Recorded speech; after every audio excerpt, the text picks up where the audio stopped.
Welcome to the class. आज हम topic करेंगे मूवमेंट ड्यू टू ग्रोथ। हमने कल की क्लास में पढ़ा था मूवमेंट इंडिपेंडेंट ऑफ ग्रोथ। तो हमने क्या देखा था लास्ट क्लास में कि जो छुई मुई के पौधा जो होता है उसकी ग्रोथ कैसे होती है। उसकी ग्रोथ होती है उसकी जो मूवमेंट होती है वो किस पे डिपेंड नहीं होती, ग्रोथ पे डिपेंड नहीं होती। तो उसमें क्या होता है, उसकी जो सेल्स होती हैं वो जो होती है अपनी शेप चेंज करती हैं। किसकी वजह से? वाटर की वजह से। तो हमने कल की क्लास में इतना देखा था। आज हम देखेंगे कि प्लांट की जो मूवमेंट होती है ग्रोथ किस पे डिपेंड होती है, ग्रोथ पे। ठीक है, आज हम ये देखेंगे। और सब लोग कैसे हो? कल की क्लास तुमने अपना खुद रिवीजन किया था, खुद से एनसीईआरटी पढ़ी थी वो टॉपिक का? बताना कमेंट सेक्शन में। तो आज की क्लास शुरू करते हैं। Some plants like the pea plant climb up other plant और fences by means of tendrils. जैसे कि कुछ पौधे होते हैं, कौन से वाले, बेल जो होती हैं, देखा है वो कैसे दीवारों पर चढ़ जाती हैं या फिर कहीं चढ़ने की जगह होती है तो वो क्या होता है, चढ़ने लग जाती हैं। क्या होता है, किसके थ्रू चढ़ती हैं? एक चीज़ होती है उनमें जो अपने आप को जो अगर रस्सी लगी है तो उस रस्सी पे क्या होता है, वो अपने आप को लिपेट लेती है। जो चीज़ अपने आप को प्लांट जो लिपेटता है उसको क्या बोलते हैं? टेंड्रिल्स। क्या बोलते हैं? Tendrils. Okay, these tendrils are sensitive to touch. तो ये जो टेंड्रिल्स होती हैं कैसी होती हैं? ये होती हैं सेंसिटिव टू टच। टच करने पे कैसी होती है? सेंसिटिव होती है। When they come in contact with any support. अब जैसे ये किसी सपोर्ट के कॉन्टैक्ट में आई, कॉन्टैक्ट में मतलब किसी सपोर्ट के ये क्या हुई, टच में आई, उसको टच किया, तो जो पार्ट जो होता है टेंड्रिल का, the part of the tendril जो कॉन्टैक्ट में होता है उस सपोर्ट के या फिर उस ऑब्जेक्ट के with the object does not grow as rapidly as the part of the tendril away from the object. तो वो जो पार्ट जो होता है टेंड्रिल का उस ऑब्जेक्ट के टच में जो होता है वो क्या होता है, वो पार्ट ग्रो नहीं करता। उसकी जगह पे जो दूसरा पार्ट उसके दूर जो होता है वो क्या करने लगता है, वो ग्रो करता है। This caused the tendril to circle around the object and thus killing to it. अब क्या हुआ, वहाँ पे वो ग्रोथ तो हुई नहीं क्योंकि उसने टच कर लिया। करने की वजह से उसकी ग्रोथ नहीं हुई, बल्कि क्या हुआ, उसने टच करने पे अपना टेंड्रिल ने उस ऑब्जेक्ट के चारों तरफ लिपेटना शुरू कर दिया, जिसकी वजह से वो क्या हो जाती है, उस पर अटक जाती है या फिर उस पर क्या हो जाती है, किलिंग हो जाती है, जुड़ जाती है अपने आप को। तो more commonly plants respond to stimuli slowed by growing in a particular direction। तो क्या होता है, प्लांट्स में क्या होता है, कॉमनली क्या होता है, जब प्लांट के पास कोई स्टिमुली आती है या फिर जैसे कोई ऑब्जेक्ट आता है वो क्या हो जाता है, उसके लिए स्टिमुली हो जाती है। तो वो क्या होता है, उसकी उस डायरेक्शन में उस स्टिमुली की तरफ क्या होता है, उसकी ग्रोथ प्लांट की क्या हो जाती है, स्लो हो जाती है। Okay, because this growth is directional. ये जो ग्रोथ जो होती है प्लांट की वो क्या होती है, वो डायरेक्शनल होती है। It appears as if the plant is moving. तो वो कैसे लगता है कि प्लांट जो है मूव कर रहा है। Let us understand this type of movement with the help of example. अब हम ये जो पढ़ा है, ये जो मूवमेंट हमने पढ़ी है, अब हम इसको एग्जाम्पल की हेल्प से समझते हैं। देखो ये आई है activity.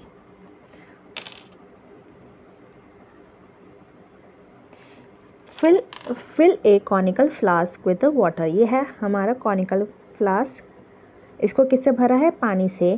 Cover the neck of the flask with a wire mesh. ये जो दिख रहा है ब्लैक, अब तो दिख नहीं रहा होगा, ये जो ब्लैक ब्लैक है ना, ये है इसका मैश, ये वायर मैश से इसका जो ओपनिंग थी इसको क्या कर दिया, कवर कर दिया। Keep 2 or 3 freshly germinated bean seeds on the wire mesh. अब क्या है, 2 से 3 जो है बीन जो है इस मैश के ऊपर रखे हैं। फिर take a cardboard box which is open from one side. अब ये जो कार्डबोर्ड बॉक्स दिख रहा है ये क्या है, ये एक साइड से ओपन है, 3 साइड से कवर है, वो लिया हमने। Keep the flask in the box in such a manner that the open side of the box face light coming from a window.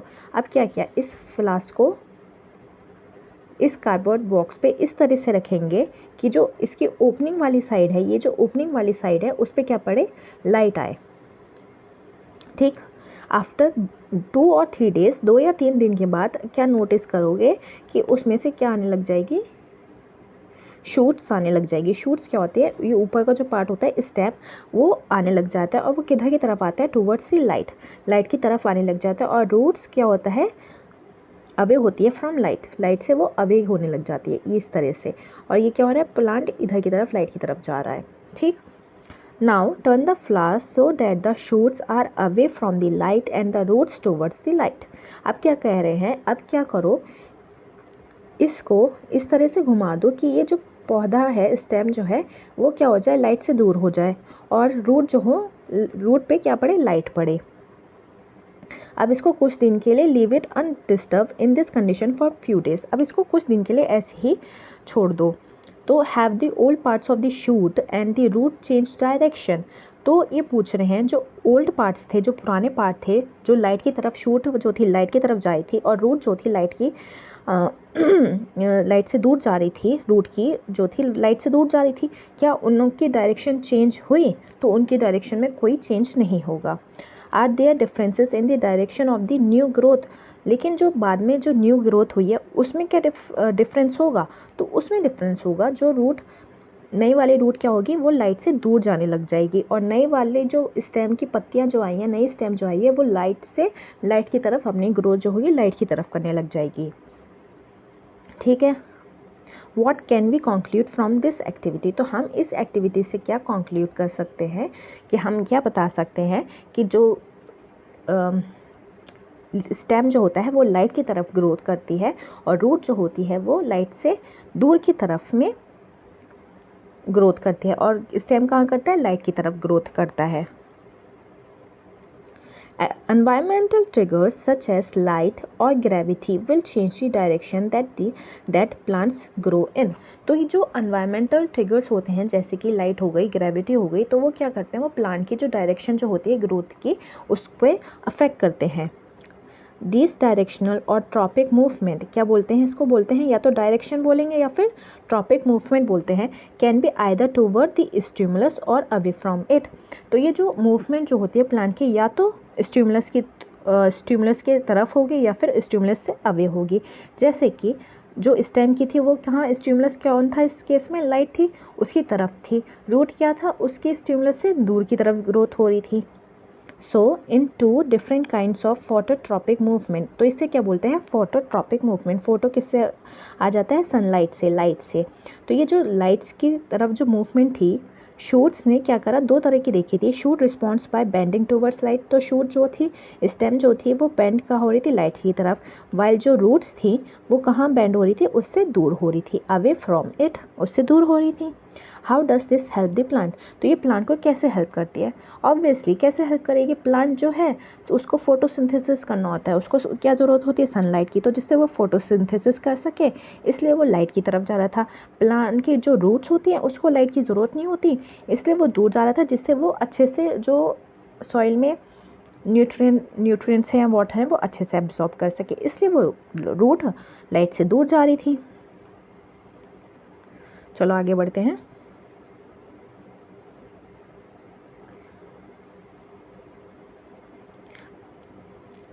Plants show tropism in response to other stimuli as well as। तो plant जो होती है वो क्या दिखाती है, tropism या movement जो होती है वो दिखाती है, किसको, अदर स्टिमुली को भी। अदर जो स्टिमुलस होते हैं, लाइट के अलावा कुछ और होते हैं, जैसे ऑब्जेक्ट हो गया था, तो अदर चीज़ों पे भी क्या करती है, रिस्पॉन्स करती है। देखते हैं, the roots of a plant always grow downwards while the shoots usually grow upwards and away from the earth. जैसे कि ग्रेविटी भी हमने पढ़ा था।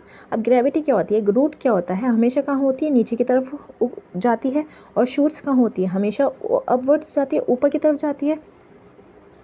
तो ये जो upward and downward growth of shoots and root respectively in response to the pull of earth और ग्रेविटी इज ऑब्वियसली जियोट्रॉपिज्म। तो ये जो अपवर्ड और ऊपर की तरफ और नीचे की तरफ जो मूवमेंट है किस किस का, शूट का और रूट का, तो ये किसकी वजह से, ये है अर्थ की ग्रेविटी की वजह से, उसके रिस्पॉन्स में ये मूवमेंट प्लांट दिखाता है।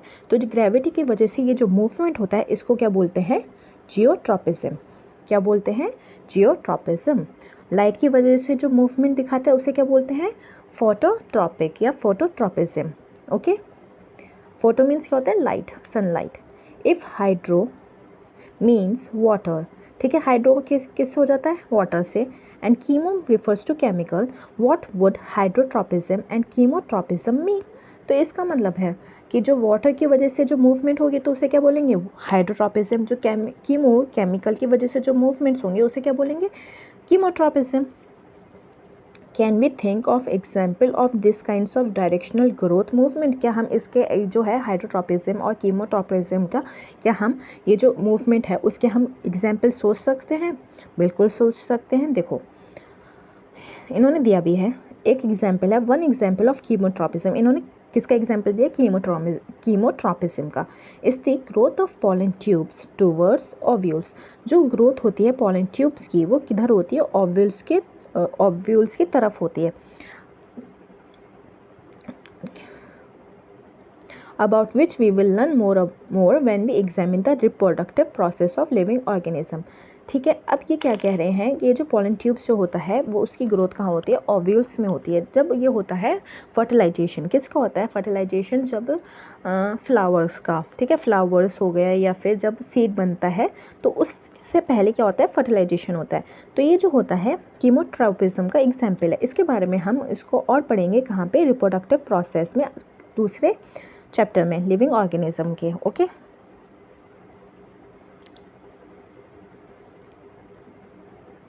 let us now once again think about how information is communicated in the bodies of multicellular organism।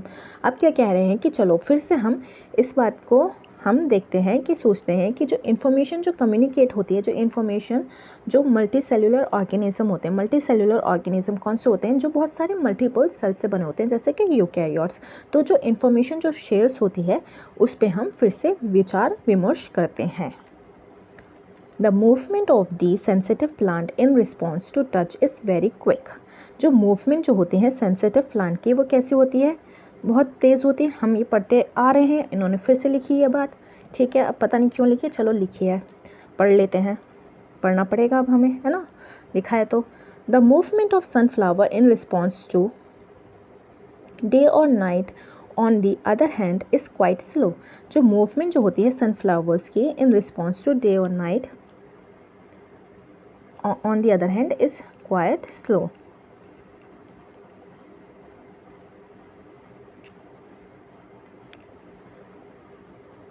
जो मूवमेंट होती है सनफ्लावर्स की किसकी रिस्पॉन्स में, दिन और रात में।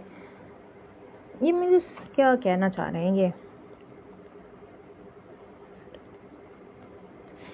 क्या बोल रहे हैं यहाँ पे, ये क्यों दिया है कि क्या होता है, प्लांट की मूवमेंट जो होती है बहुत क्विक होती है, लेकिन जो सनफ्लावर की जो मूवमेंट होती है डे और नाइट की ऑन दी अदर हैंड में कैसी होती है, स्लो होती है। ठीक, growth related movement of plants will be even slower. तो जो टच पे जो रिस्पॉन्स जो होता है प्लांट का कैसा होता है, फास्ट होता है, लेकिन जो मूवमेंट जो होती है डे और नाइट की specially related to growth related movement वो कैसी होती है, वो होती है स्लो होती है। ये यहाँ पे ये कहना चाह रहे हैं।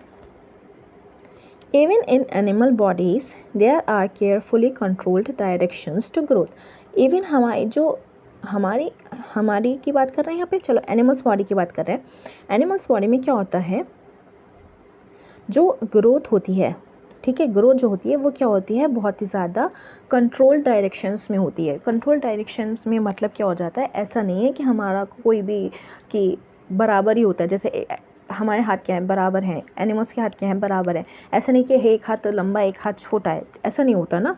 तो क्या होता है, ये क्या होता है, कंट्रोल डायरेक्शन में हमारी जो ग्रोथ होती है एक बहुत ही ज़्यादा कंट्रोल डायरेक्शन में मूवमेंट होती है।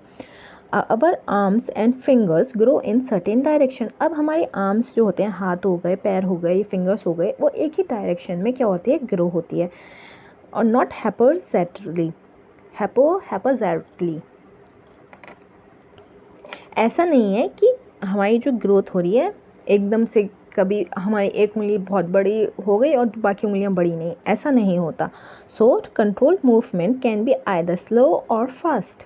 तो हमारी जो कंट्रोल मूवमेंट्स होती हैं वो क्या होती हैं, या तो आइदर स्लो होंगी या तो फास्ट होंगी। If fast response to stimuli are to be made, information transfer must happen very quickly. अब क्या है, हमारी कंट्रोल मूवमेंट कैसी हो सकती है, या तो स्लो होंगी या तो फास्ट होंगी, और जो फास्ट रिस्पॉन्स होगा वो कैसे होंगी, स्टिमुली पे क्या होता है वो बहुत ही ज़्यादा, स्टिमुली पे क्या होता है बहुत ही ज़्यादा फास्ट होती है, मिली सेकेंड में ही क्या हो जाता है, रिस्पॉन्स आ जाता है, इतनी फास्ट होती है। For this the medium of transmission must be able to move rapidly. जो मीडियम है जो ट्रांसम्यूट कर रहा है कि एक जगह से जो इन्फॉर्मेशन है उसको पास कर रहा है, वो क्या होता है, वो बहुत ज़्यादा फास्ट तरीके से मूव करता है।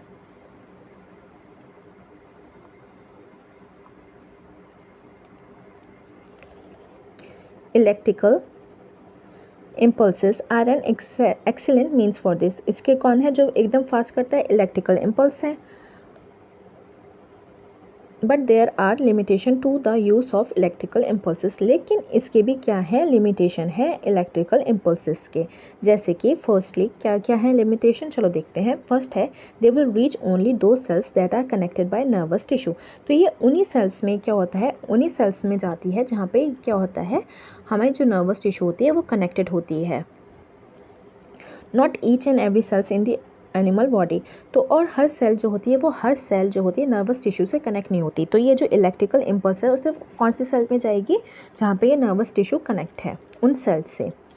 दूसरी लिमिटेशन क्या है, secondly once an electrical impulse is generated, एक बार ये इलेक्ट्रिकल इम्पल्स जो हो गई, जनरेट हो गई, बन गई इन ए सेल, सेल के अंदर, एंड ट्रांसमिटेड, और वो क्या हो गई, ट्रांसमिट हो गई, तो the cell will take some time to reset its mechanism before it can generate and transmit a new impulse.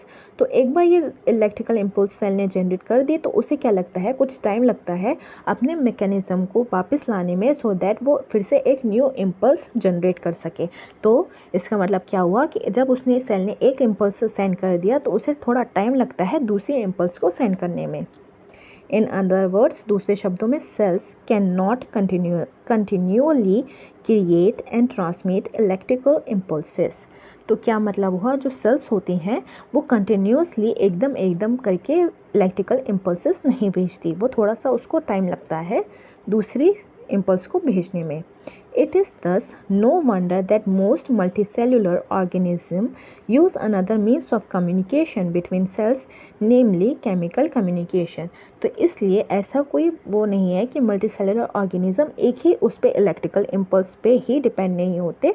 इसलिए जो मल्टीसेलुलर ऑर्गेनिज्म जो होते हैं, यानी कि हम भी मल्टीसेलुलर ऑर्गेनिज्म है, तो हम क्या करते हैं, या और एनिमल्स वो क्या करते हैं, वो दूसरे और कम्युनिकेशन होती है सेल्स के बीच में जो होती है केमिकल कम्युनिकेशन। ओके,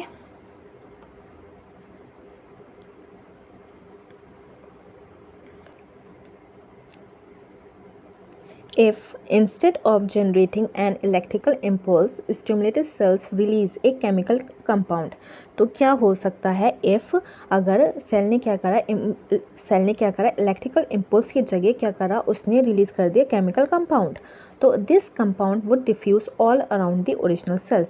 तो ये क्या होगा, ये जो अगर उसने केमिकल कंपाउंड को रिलीज किया है तो वो कंपाउंड जो होता है वो डिफ्यूज हो जाता है, कहाँ पे, उस जो सेल ने जिसने ओरिजिनेट करा उसमें चारों ओर। If other cells around have the means to detect this compound using special molecules on their surface, then they would be able to recognize information and even transmit. अब क्या करा, एक सेल ने क्या करा, उसने ये केमिकल रिलीज करा, फिर वो क्या हो जाता है, उस सेल में पूरी तरह फैल जाता है। अगर जो उसके बराबर में सेल्स होती हैं, क्योंकि सेल्स के बराबर में क्या होती हैं, सेल्स होती हैं एक दूसरे से लगी हुई होती हैं, तो अगर उस सेल के पास, बराबर वाली सेल के पास कोई स्पेशल मॉलिक्यूल है जो उसको रिकॉग्नाइज, उस स्मेल को, या स्मेल नहीं, उस केमिकल कंपाउंड को रिकॉग्नाइज कर सकती है, तो वो क्या करेगी, वो उस इंफॉर्मेशन को, उस केमिकल कंपाउंड को लेगी, उसको उसकी जो इन्फॉर्मेशन है वो केमिकल कंपाउंड की वो लेगी और उसको आगे पास ऑन कर देती है। This will be slower of course. अब ये चीज़ में क्या है, ये थोड़ा टाइम लेगी पास करने में। इलेक्ट्रिकल क्या है, इलेक्ट्रिसिटी क्या होती है, एकदम पास उसने कर दिया केमिकल में, फिर डिफ्यूज़ हो रहा है, फिर दूसरी जो है सेल्स क्या करती हैं, फिर उसको पिक करती हैं, उसकी इन्फॉर्मेशन लेती हैं, फिर उसको ट्रांसमिट करती है। तो क्या है ये as compare to electrical impulse ये क्या है, स्लो है। But it can potentially reach all cells of the body. लेकिन स्लो है, लेकिन ये काम करती है, पूरी सेल्स जो होती हैं बॉडी तक उसको अपना जो मैसेज होता है वो पहुंचा देती है, रिगार्डलेस ऑफ नर्वस कनेक्शन। अब उसमें हमने क्या पढ़ा था, चाहे इसमें क्या होता है नर्वस कनेक्शन हो या ना हो वो पहुंचा देती है। अब हमने लिमिटेशन क्या पढ़ी थी इलेक्ट्रिकल इम्पल्स की, सिर्फ वही सेल तक पहुंचती है मैसेज यहाँ पे नर्वस सेल्स हैं, अब वहाँ पर पहुंचती नहीं है जहाँ नर्वस सेल्स नहीं है। लेकिन इसमें ऐसा कोई प्रॉब्लम नहीं है, जहाँ नर्वस सेल्स हो या ना हो ये जो है अपनी हर सेल में पहुंचा देती है। And it can be done steadily and persistently. तो इसका मतलब क्या हुआ कि ये जो होती हैं अपनी जो है कंसिस्टेंटली अच्छे से स्टेबल होके अपना पहुंचा देती हैं, स्टेबल होती हैं और कंसिस्टेंटली परसिस्टेंटली अपना करती हैं। These compounds or hormones used by multicellular organisms for control and coordination show a great deal of diversity as we would expect. तो ये जो chemical compounds होते हैं इसको क्या बोलते हैं, हार्मोन्स। तो ये क्या होते हैं, हार्मोन्स होते हैं। तो ये क्या होता है, ये कोऑर्डिनेशन और जो कंट्रोल और कोऑर्डिनेशन होती है ये बहुत अच्छे से उसमें अपना डाइवर्सिटी भी दिखाती हैं। डिफरेंट प्लांट हार्मोन्स, डाइवर्सिटी कैसे, मतलब डिफरेंट तरीके के ये जो होते हैं केमिकल कंपाउंड्स होते हैं या फिर हार्मोन्स होते हैं। Different plant hormones helps to coordinate growth. अब क्या होते हैं ये हार्मोन्स, क्या होते हैं प्लांट में जो हार्मोन्स होते हैं वो क्या करते हैं, डिफरेंट हार्मोन्स वो करते हैं ग्रोथ में कोऑर्डिनेट। ग्रोथ क्या होते हैं, प्लांट की जो ग्रोथ होती है उसमें क्या मदद करते हैं, कोऑर्डिनेट करने में मदद करते हैं। और क्या करते हैं, डेवलपमेंट होता है and response to the environment. और जो रिस्पॉन्स होना होता है एनवायरनमेंट के जो चेंज हो रहा होता है उसके रिस्पॉन्स में ये क्या होते हैं, प्लांट को हेल्प करते हैं। They are synthesized at places away from where they act and simply diffuse to the area of action. तो ये क्या होते हैं, प्लांट हार्मोन क्या होते हैं, ये यूजुअली उस जगह से दूर बनते हैं जहाँ पे ज़रूरत है और फिर उसके बाद डिफ्यूज़ के थ्रू ये जहाँ पे एक्शन होना होता है, जहाँ ज़रूरत होती है वहाँ पे पहुँच जाते हैं।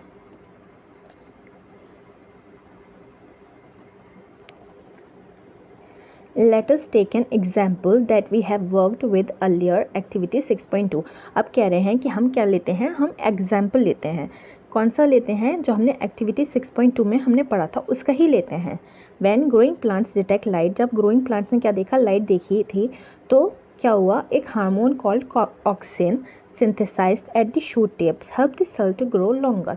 अब क्या था, जैसे ही ग्रोइंग प्लांट था उसने शूट की तरफ क्या हो रहा था, लाइट की तरफ बढ़ रहा था, तो उसमें क्या हुआ, एक हार्मोन था ऑक्सिन करके, उसका नाम क्या था, ऑक्सिन। उसने क्या करा, कहाँ बनना शुरू हुआ, जो शूट की टिप थी, प्लांट की जो टिप थी उस पर वो बनना शुरू करा। और क्या हुआ, उसकी सेल्स क्या होने लग गई, प्लांट को हेल्प किया कि वो लंबा हो सके, लंबा होके कहाँ जा सके, उस लाइट की तरफ जा सके।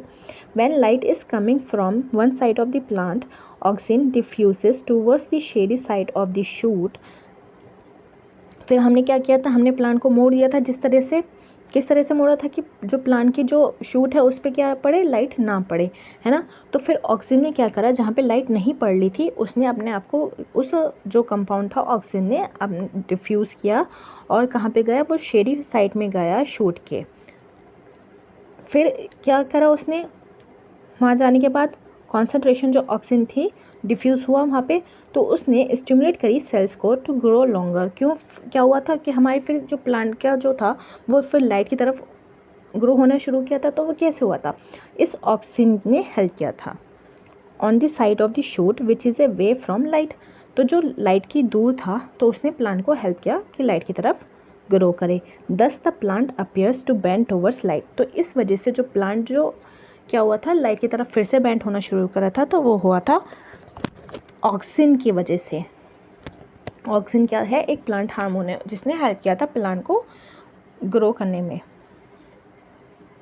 Another example of plant hormones are gibberellins which like auxins help in the growth of the stem. तो दूसरा जो एग्जाम्पल है प्लांट हार्मोन का वो है जिबरेलिन। ये भी जिबरेलिन कैसा है, ऑक्सिन की तरह है, वो भी हेल्प करता है प्लांट के ग्रो होने में। फिर तीसरा हार्मोन कौन सा है, साइटोकाइनेंस। ये क्या करता है, सेल की डिवीजन में हेल्प करता है। सेल क्या है कि डिवीजन हो सेल का, उसमें हेल्प करता है। And it is natural then that they are present in greater concentration in areas of rapid cell division. अब क्या करता है साइटोकाइनेन का काम क्या है, सेल डिवीजन करना। तो क्या मतलब हुआ इसका, तो ये कहाँ ज़्यादा कॉन्सेंट्रेशन में कहाँ होगा, जहाँ पे सेल की डिवीजन में ज़्यादा ज़रूरत होगी वहाँ पे क्या होगा, उस एरिया में ये ज़्यादा होगा। जहाँ पे उसको ग्रोथ होना है प्लांट को, उस एरिया में क्या होगा, ज़्यादा होगा। Such as in fruits and seeds. कहाँ पे ज़्यादा होगा, ये होगा फ्रूट्स में और सीड्स में। These are example of plant hormones that help in promoting growth. तो ये जो थे एग्जाम्पल थे किसके, ये प्लांट हार्मोन्स के जो हेल्प करते हैं ग्रोथ में प्लांट की। But plant also need signals to stop growing. But plant को तो ग्रो के साथ साथ एक ऐसा टाइम आता है ना कि उसकी ग्रोथ रुक जाती है, एक एज तक की तो ग्रोथ होती है। तो प्लांट को ऐसे भी सिग्नल चाहिए कि वो ग्रोथ को बोल सके, भैया अब बस वो बहुत हो गई, ग्रोथ बहुत हो गई, अब रुको। तो वो कौन काम करता है, वो करता है abscisic acid. Is one example of hormone which inhibits growth. तो वो जो होता है, जो ब्रेक लगाता है, वो है एब्सिसिक एसिड। तो ऑक्सिन, जिबरेलिन और साइटोकाइनिन क्या हेल्प करते हैं, प्लांट के ग्रोथ में, डेवलपमेंट में हेल्प करते हैं। और उसको रोकना, उसको सिग्नल देना कि बस बहुत ग्रोथ होगी, इससे ज़्यादा नहीं करनी ग्रोथ, तो वो कौन होता है, एब्सिसिक एसिड होता है। उसका और क्या काम होता है एब्सिसिक एसिड का, its effect include wilting of leaves. Wilting of leaves क्या होता है कि जब पत्तियां सूख जाती हैं तो वो क्यों सूख जाती हैं और फिर सूखने के बाद गिर जाती हैं, फिर उसके बाद क्या आती है, नई लीव्स आती है। जैसे कि स्प्रिंग सीजन में क्या होता है, पुरानी पत्तियां झड़ती हैं, नई पत्तियां आती हैं। तो वो कौन करता है, उसका काम होता है एब्सिसिक एसिड का, पत्तियों को सुखाना और गिराना, सो दैट ये जो है फिर से ऑक्सिन, जिबरेलिन, साइटोकिन नई पत्तियां बना सके, उसको ग्रोथ कर सके।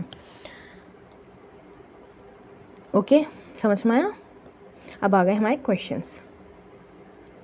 What are plant hormones. तो प्लांट हार्मोन्स क्या होते हैं, ये होते हैं एक तरीके के केमिकल कंपाउंड्स जो हेल्प करते हैं डिफ्यूज़, पहले तो डिफ्यूज़ होते हैं, फिर अपना मैसेज जो होता है वो क्या करते हैं, ट्रांसफ़र करते हैं।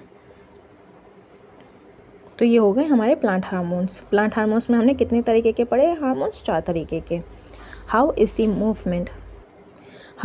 Movement of leaves of the sensitive plant different from the movement of shoot towards light। जो मूवमेंट जो होती है लीव्स की, जो सेंसिटिव छुई हुई प्लांट की जो लीफ की जो मूवमेंट होती है और जो मूवमेंट जो होती है लाइट में शूट की, वो डिफरेंट कैसे होती है। तो पहले तो है मूवमेंट ऑफ लीव्स की जो छुई हुई की होती है, वो होती है इंडिपेंडेंट ऑफ ग्रोथ। उसमें क्या होता है, सेल में चेंज होता है पानी की वजह से, इसलिए होती है। और जो शूट में जो चेंज होता है, मूवमेंट जो होती है, वो किसकी वजह से होती है, वो होती है ग्रोथ होती है उसमें, प्लांट में। तो डिपेंड ऑन ग्रोथ, उसमें सेल में चेंज नहीं होता, उसमें सेल डिवाइड होते हैं। Give an example of plant hormone that promotes growth. एक एग्जाम्पल दो ऑफ ए प्लांट हार्मोन्स का दैट प्रमोट्स ग्रोथ।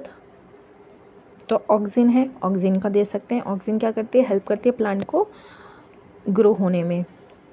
वही वाला हम एग्जाम्पल दे सकते हैं कि जब प्लांट को हमने लाइट में रखा था, तो लाइट में जो ग्रोथ होनी शुरू हुई थी, किसकी वजह से हुई थी, ऑक्सिन की वजह से। फिर हमने प्लांट को शेड में कर दिया था, उसकी स्टेम अंधेरे में कर दी थी, लाइट से दूर कर दी थी, तो फिर उसकी लाइट, फिर से प्लांट की ग्रोथ कहाँ होने लगी थी, लाइट की तरफ। किसकी वजह से हुआ, ऑक्सिन की वजह से हुआ। How do auxin promote the growth of tendril around a support.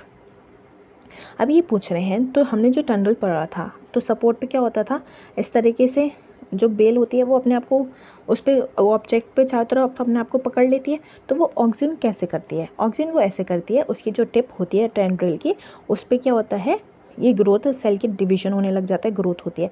फिर अगर ये सपोज ये ऑब्जेक्ट है, तो उस पर क्या होता है, वो ग्रोथ करती रहती है और फिर वो उस पर इस तरह से सेल डिवाइड होती रहती है और वो ग्रोथ होते होते जो होता है टेंड्रिल अपने आप को लिपेट लेता है।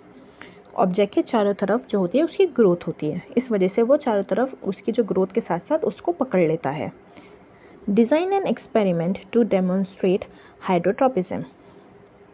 आप क्या कह रहे हैं, एग्जाम्पल चाहिए या एक्सपेरिमेंट चाहिए टू डेमोन्स्ट्रेट हाइड्रोट्रोपिज्म। तो इसका क्या होगा, देखो इसका एक्सपेरिमेंट ये होगा, हमने 2 पॉट लेंगे, एक नॉर्मल पॉट लेंगे जिसमें नॉर्मल मिट्टी होगी, गीली मिट्टी, इसमें पौधा होगा, ठीक है। दूसरा लेंगे पॉट, पर इस पॉट में क्या लेंगे हम, एक की तरफ लेंगे ड्राई मिट्टी और इसी में, रुक जाओ इसे बड़ा बनाने दो, ठीक है। इसमें क्या होगा, एक साइड में होगी ड्राई मिट्टी और इसी साइड में होगी मॉइस्ट मिट्टी, लेकिन नीचे की तरफ क्या होगा, एक वाटर सोर्स रखेंगे हम, यहाँ पे पानी रखेंगे, फिर इसके नीचे पानी होगा, फिर उसके ऊपर मिट्टी होगी, ठीक है। अब हम यहाँ पे क्या करेंगे, हम यहाँ पे अपना पौधा लगाएंगे।